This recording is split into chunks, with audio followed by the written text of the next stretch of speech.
السلام علیکم ورحمۃ اللہ۔ ایک لبنانی شخص اپنی کہانی سناتا ہے کہ میں جاپان کے ایک 5 اسٹار ہوٹل میں ٹھہرا ہوا تھا۔ میں ہوٹل کے سوئمنگ پول میں اترا، تب میرے علاوہ وہاں کوئی نہیں تھا۔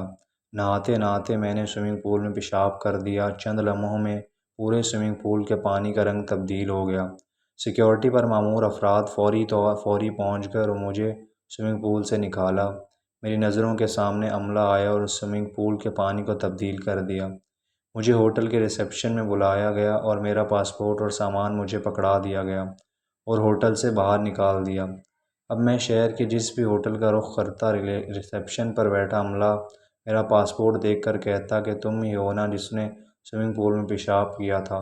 مجھے کسی 5 اسٹار ہوٹل میں روم نہیں ملا۔ میں نے اپنے سفارت خانے کا رخ کیا اور انہیں ساری کہانی سنا دی۔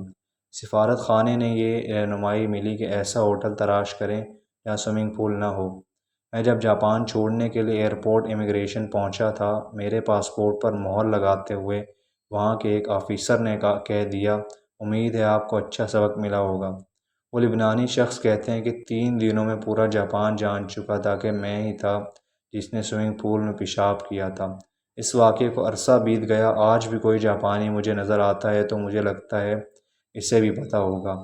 دوسری طرف ہمارے ملک میں اربوں ڈالر ملک کے لوٹ لیے گئے، خزانہ خالی کر دیا گیا، لیکن کسی کو پتہ ہی نہیں ہے کہ کون لوٹ گیا، کون کھا گیا، کس نے ہاتھ صاف کیا۔ ہمارے اداروں نے ہمیں معلوم ہی نہیں ہونے دیا کہ کون ٹانگ اٹھا کر قومی خزانے میں پیشاب کر گیا۔ تو امید کرتا ہوں آپ سب کو ویڈیو پسند آئی ہوگی۔ ویڈیو کو لائک اور شیئر ضرور کر دیں اور چینل کو سبسکرائب کر دیں۔